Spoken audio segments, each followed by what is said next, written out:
as I read the Quran, I see very clearly that the Quran acknowledges that religious diversity is part of the divine plan. The Quran says that to every nation, God has given a shara, or a sharia, and a minhaj, a way of life. And that God, if God had wanted to, he could have created us all in one religion and indeed in one ethnicity, but that he made us in different nations and tribes for a few reasons. One Quranic account says that it is in order that God would test us in what he has given us. And in another passage, he says that he has created us in this diversity in order that we might come to know one another. And so I see this coming to know one another in a very reverent and respectful way. I see this as a divine command. And so the passage that we were talking about over dinner last night is this Quranic passage where it says, addresses the Christians and the Jews quite specifically in saying, Ya Ahl al-Kitab, O peoples of the book,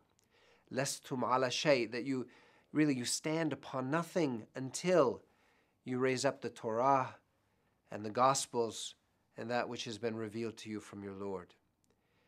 And so as a Muslim reader of that text, I see that one of my primary obligations as the Muslim brother of my Christian and Jewish friends, and I think this extends to other religions whose prophets and whose books are not named specifically in the Quran, but whose existence is quite generally, but quite clearly articulated in the Quran, that my job is to encourage my Jewish friends to be better Jews and to really study that which has been given to them and to share what they find there with me as their Muslim brother. And so as a Muslim then, I see my primary role in these interfaith gatherings is to affirm and to encourage my Jewish, Christian, Hindu, Muslim, Sikh, Baha'i friends to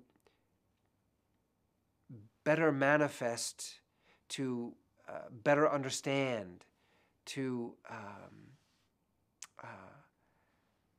better illumine for others that which they believe God has given them. And I think this is a sacred obligation. And as I encourage them to do so, they give me the opportunity to fulfill this divine command of coming to know them. You know, that as even there was a Sufi sheikh who was with us last night who quoted this other Quranic verse, and he said, you know, the Quran did not say that I created you diversely in all of these nations and tribes so that you fight each other, so that you dominate each other, so that you strip one another of your human rights, but that so you might come to know one another. And so as I come to know you, and as I come to know my brothers and sisters in other traditions, I come to know a little bit more fully God's will for us here and the mystery of God's self-disclosure to every nation and tribe in their own language and in their own way.